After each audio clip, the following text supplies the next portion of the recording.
গোটা বিশ্বকে চমকে দিয়ে এবার ইরানের তেলের উপর থেকে স্যাংশন তুলে নিল ডোনাল্ড ট্রাম্প। একটা জিনিস স্পষ্ট হয়ে যাচ্ছে যে আমেরিকা যে যুদ্ধ শুরু করেছিল ইরানের সঙ্গে, সেই যুদ্ধ আলটিমেটলি গোটা বিশ্বতে যেমন এক সংকটজনক পরিস্থিতি তৈরি করেছে, ঠিক সেই সংকট আমেরিকার কিন্তু কয়েক গুণ বেশি। কারণ এক্ষেত্রে তারা যা সিদ্ধান্ত নিয়েছে, একটা জিনিস প্রমাণ করে দিচ্ছে যে এই মুহূর্তে আমেরিকা কিংবা ইউরোপ চরম জ্বালানি সংকটে ভুগছে। এবং ইরানের তেলকে এই ধরনের ছাড় দেওয়া মানে ডোনাল্ড ট্রাম্পের যে নৈতিক হার, তা কিন্তু বিশেষজ্ঞরা বলতে শুরু করেছেন। এবং এটা ফ্যাক্ট যে যুদ্ধ আমেরিকা মার্চের 1 তারিখে শুরু করেছিল, আজকের দিনে দাঁড়িয়ে সেই আমেরিকা বলতে পারছে না যে তারা এই যুদ্ধে জয়লাভ করেছে। উল্টে ইরানের স্ট্র্যাটেজিক্যাল মুভ, যা গোটা বিশ্বকে কার্যত স্তম্ভিত করে দিয়েছে, চমকে দিয়েছে, তা কিন্তু আজকে রীতিমতো চর্চার বিষয়। যে আমেরিকার সমস্ত ক্রিটিক্যাল ইনফ্রাস্ট্রাকচার, মিলিটারি ইনফ্রাস্ট্রাকচার, আমেরিকার সহযোগী রাষ্ট্রগুলোর অয়েল ইনফ্রাস্ট্রাকচার, ইকোনমিক্যাল বিভিন্ন গুরুত্বপূর্ণ ক্রিটিক্যাল স্ট্রাকচার সব গুড়িয়ে দেওয়া হয়েছে ইরানের পক্ষ থেকে। ফলে এই যুদ্ধে ইরান এবং আমেরিকা শেষ অবধি কে জয়লাভ করে তা অনেক পরের প্রশ্ন। কিন্তু আজকের দিনে দাঁড়িয়ে আমেরিকা অন্তত পরিষ্কার বুঝিয়ে দিল তারা কিন্তু বেশ বিপাকে এবং বিপদে পড়েছে। আমেরিকার পক্ষ থেকে ঘোষণা করা হয়েছে যে তারা 30 দিনের জন্য ইরানের তেল বিক্রি করার উপর কোনো নিষেধাজ্ঞা জারি করছে না। এক্ষেত্রে কন্ডিশন একটি অ্যাপ্লাই করা হয়েছে, যদিও এই কন্ডিশন আদতে কোনো কন্ডিশনই নয়। যারা তেল বিক্রি করতে চায় তারা যে কোনোভাবেই এবার থেকে তেল বিক্রি করতে পারবে।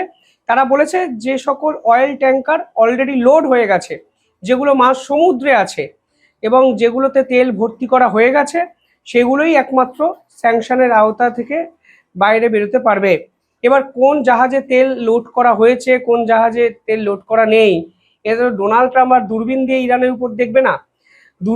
ডোনাল্ড ট্রাম্প এমনিতেই স্ট্রেট অফ হরমুজকে এখনো নিজেদের জাহাজ চলাচলের জন্য একটা নির্দিষ্ট জায়গা তৈরি করতে পারেনি। ইউরোপীয় ইউনিয়নের একাধিক দেশ ডোনাল্ড ট্রাম্পের পাশ থেকে সরে গেছে। স্ট্রেট অফ হরমুজ কার সাথে অবরুদ্ধ করে রেখেছে ইরান। সেখান থেকে ডোনাল্ড ট্রাম্প ঘোষণা করছেন যে সকল জাহাজে তেল লোড করা হয়েছে সেই জাহাজের তেলই একমাত্র ইরান বিক্রি করতে পারবে। এর থেকে আর হাস্যকর কিছু হয় না। পরিষ্কার বোঝা যাচ্ছে ভাঙবো তবু মচকাবো না, বাঙালির সেই প্রবাদ। ভেঙে চুরমার হয়ে গেছে ডোনাল্ড ট্রাম্পের অহংকার, ভেঙে চুরমার হয়ে গেছে ডোনাল্ড ট্রাম্পের আভিজাত্য। আজকের দিনে দাঁড়িয়ে ইরান এই যুদ্ধে কিন্তু সব থেকে বড় সিগনিফিকেন্ট একটা জয় অন্তত ডিপ্লোম্যাটিক স্তরে পেল, তা কিন্তু প্রমাণিত। ভারতের একাধিক রিফাইনারি, তাদের সামনেও কিন্তু একটি পথ খুলে গেছে। Already Indian oil, BPCL, Reliance, তারা কিন্তু এই 30 দিনের জন্য ইরানের এই তেল কেনাবেচার এই পদ্ধতিটাকে এক্সপ্লোর করতে চাইবে। কারণ ইরানের তেল এই বিশ্বে এখন সব থেকে বেশি সস্তা হারে পাওয়া যেতে পারে। একটু ব্যাকগ্রাউন্ডটা বলে দিয়ে তেলের উপর নিষেধাজ্ঞা কবে থেকে আমেরিকা চাপিয়েছিল। দেখুন, 2015 সালে বারাক ওবামার সাথে জেসিপুয়া এই এই একটি চুক্তি ইরানের হয়, অর্থাৎ জয়েন্ট কম্প্রিহেন্সিভ নিউক্লিয়ার ওরিয়েন্টেড একটি ডিল, যেখানে ইউরেনিয়াম এনরিচমেন্ট ইরান আর করতে পারবে না, এই ধরনের প্রতিশ্রুতি ইরানের পক্ষ থেকে দেওয়া হয় এবং ইরানের উপর কোনো স্যাংশন থাকবে না, এই ঘোষণা করা হয়। এই নিউক্লিয়ার ডিল বেশ ভালোই চলছিল, কিন্তু সমস্যা হয়ে যায় 2018 সালে ডোনাল্ড ট্রাম্প আমেরিকার মসনদে বসার পর। তারা এই জেসিপুয়া অর্থাৎ এই নিউক্লিয়ার ডিলকে ক্যান্সেল করে দেয়। ক্যান্সেল করে দেওয়ার পর তারা ইরানের উপর একাধিক স্যাংশন চাপিয়ে দেয়, যার মধ্যে মেন যে বিষয়টি ছিল তা হলো তেলের উপরে স্যাংশন, যে ইরান নাকি গোটা বিশ্বতে আর তেল বিক্রি করতে পারবে না। যদি এই 2018 সালের আগের পর্বটি দেখেন তাহলে দেখবেন ভারত প্রায় 85% ক্রুড অয়েল ইম্পোর্ট করে, তার 10 থেকে 12% তেল কিন্তু ইরান থেকে আমদানি করত। এই স্যাংশন লাগানোর পর ভারত তো বাধ্য হয় তেল কেনাবেচা সম্পূর্ণভাবে বন্ধ করে দিতে ইরানের উপর থেকে, মানে ইরানের সঙ্গে থেকে। ফলে এই মুহূর্তে অয়েল এক্সপোর্ট সম্পূর্ণ তখন বন্ধ হয়ে গেছিল। একাধিক ক্ষেত্রে ব্যাংকিং সিস্টেম ইরানের জন্য বন্ধ করে দেওয়া হয়, শিপিং রুটস ইরানের জন্য বন্ধ করে দেওয়া হয়, ইন্স্যুরেন্স পরিষেবা ইরানের জাহাজের জন্য বন্ধ করে দেওয়া হয়। ফলে ছলে বলে কৌশলে ইরানকে আন্তর্জাতিক স্তর থেকে একঘরে করে দেওয়ার চেষ্টা ডোনাল্ড ট্রাম্প 2018 সালে করেছিলেন, যে ডোনাল্ড ট্রাম্প আজকে ঘোষণা করলেন ইরান যে কোনো দেশকে এখন তেল বিক্রি করতে পারে। ফলে আলটিমেটলি আপনারা যদি দেখেন তাহলে দেখবেন এই যে কনফ্লিক্ট তৈরি করলো আমেরিকা, এর ফলে গ্লোবাল অয়েল সাপ্লাই চেন কার্যত ধ্বংস হয়ে গেছে। বিপর্যস্ত বলছি না, ধ্বংস হয়ে গেছে। এই যুদ্ধ যখন শুরু হয়েছিল তখন তেলের দাম ছিল $70 প্রতি ব্যারেল। আজকের দিনে দাঁড়িয়ে তেলের দাম গিয়ে দাঁড়িয়েছে 112.19। আমি আবার বলছি, শেষ 15 দিনে তেলের ডলার বেড়েছে $50 কাছাকাছি। ফলে কালকে এই তেলের দাম $150 যেতে পারে যে কোনো মুহূর্তে। আপনার আশেপাশে যারা বিভিন্ন জিনিস কেনাবেচা করেন, আপনারা হয়তো বুঝতে পারছেন সমস্ত জিনিসের উপর থেকে 2 টাকা 5 টাকা করে অতিরিক্ত নেওয়া শুরু হয়েছে এই বাংলাতে। ফলে আলটিমেটলি এই তেলের দাম এক অস্বস্তিকর জায়গায় পৌঁছে যাচ্ছে শুধুমাত্র এই যুদ্ধের ফলে।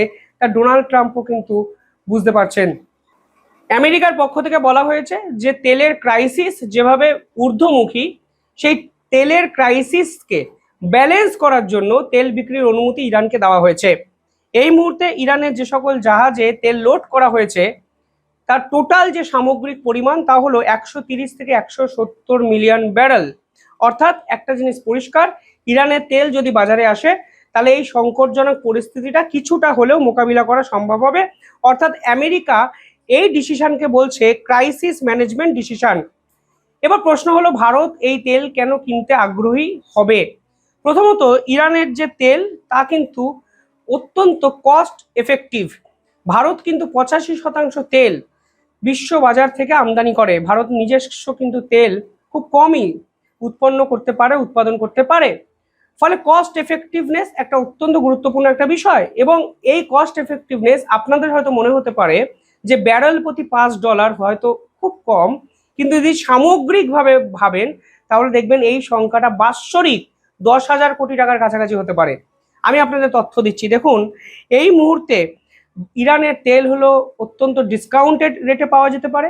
ফ্লেক্সিবল পেমেন্ট ইরান আমাদের সঙ্গে এর আগে যেভাবে করেছে, এবং ভারতে যে রিফাইনারিগুলো আছে সেই রিফাইনারিগুলো ইরানের তেলের জন্য একদম সহায়ক, কারণ ইরানের তেল মিডিয়াম এবং হেভি ক্রুড অয়েল প্রডিউস করে, যা ভারতের রিফাইনারিগুলো যদি রিফাইন করতে চায়, শোধন করতে চায়, তাহলে খুব বেশি মেকানিজম চ্যালেঞ্জ ফেস করতে হবে না। এবং এই মুহূর্তে ভারতও চাইবে যে গালফ রিজিয়নে যেরকম সমস্যা তৈরি হয়েছে সেই রিজিয়নের সমস্যাটাকে বাইপাস করে নিজের এলএনজি এবং গ্যাস সিকিউরিটি বৃদ্ধি করতে। ফলে ইরানের তেল ভারত কিনতেই পারে আগামী 1 মাসের জন্য।